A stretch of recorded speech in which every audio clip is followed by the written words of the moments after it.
This is a fast reaction video to the three-part video that Gary did about my stupidity yesterday, which I didn't watch. So I'm responding to something. I watched the first few minutes. The only reason I did that was because I had a PM from someone about how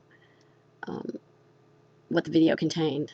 So I watched the first few minutes, and this is a reaction to it, to my reasoning for posting the video about negative utilitarianism.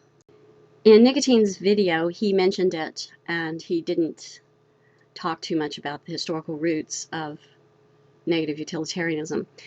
It's something that I've been interested in for a long time, and I studied it at university, but I also studied it because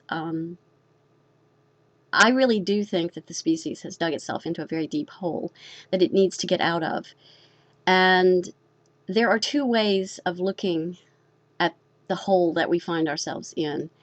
And the first way is to say that we are so flawed as living, suffering, sentient creatures that there is no way out except to extinguish all sentience, all feeling life.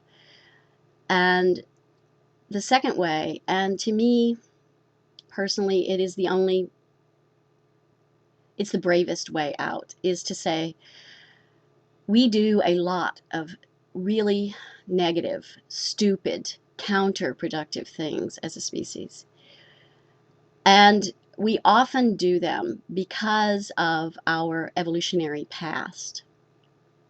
The hardest thing in the universe is to look at yourself as a part of your evolutionary past and to realize that life is a struggle, that living flesh suffers. And to say that we are capable of seeing that and understanding that at a level, not all of us, but enough of us to make the world a better place. We are capable of looking at that and realizing that other living things suffer as much as we do. They may not have our level of intellect and intelligence and even self-reflection, but they suffer when we inflict pain on them. And to care about that and to do as little of that as possible. It won't stop completely unless you become a Jainist, and not all Jainists do that. So, it's a very, very, very difficult dilemma to choose to choose life. And when I say choose life, I choose smart life, which says, I'm here. I don't think it makes sense to do more here damage if I can help it.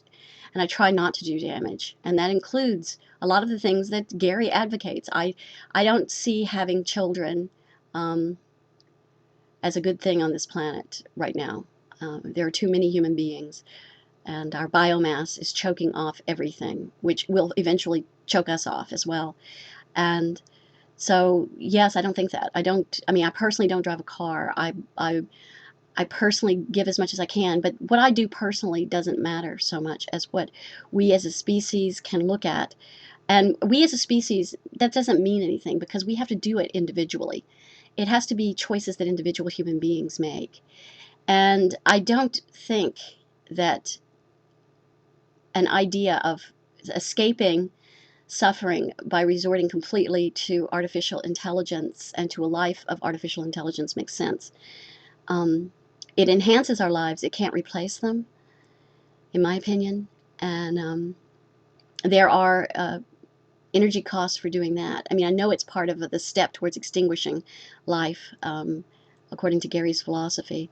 I really think we do need to worry and think and strategize and be smart about this. I don't think that we need to be name-calling and slandering and castigating. And the truth is this,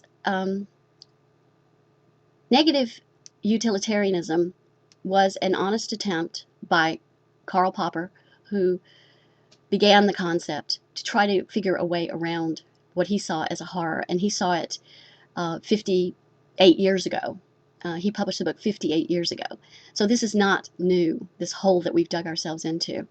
I mean, it's a deep hole, and it's a horrible place to be for a species. So it's going to take time to get out of it. I think seeing our capacity for empathy and cooperation is a way out of it. And there are a lot of people doing work in primatology who can see that we are a cooperative, empathetic species. And that there is more to Darwinian evolution than Herbert Spencer and Thomas Henry Huxley allowed for, that we are cooperative by nature, and not just within kin groups, that we can cooperate across ethnic, religious, and territorial geographical lines. That's what we need to be concentrating on. How do we do that in a sane, creative way, and not how can we tell somebody else they're stupid and somehow make people adopt our view of the world. It just isn't going to work out that way. The hole just keeps getting bigger every time we decide we're going to do that. I mean, every time. I mean, this is somehow irony and insult got to be a replacement for concern and empathy. And I don't know where it happened. And it isn't just in this instance. It's across our whole culture to some extent. And it isn't working, and we still do it. And I don't understand why. I just don't understand why. When the obvious thing to do is to figure out ways to be cooperative, creative, and empathetic, and not treat them like they're jokes, because they aren't. They're our only way out.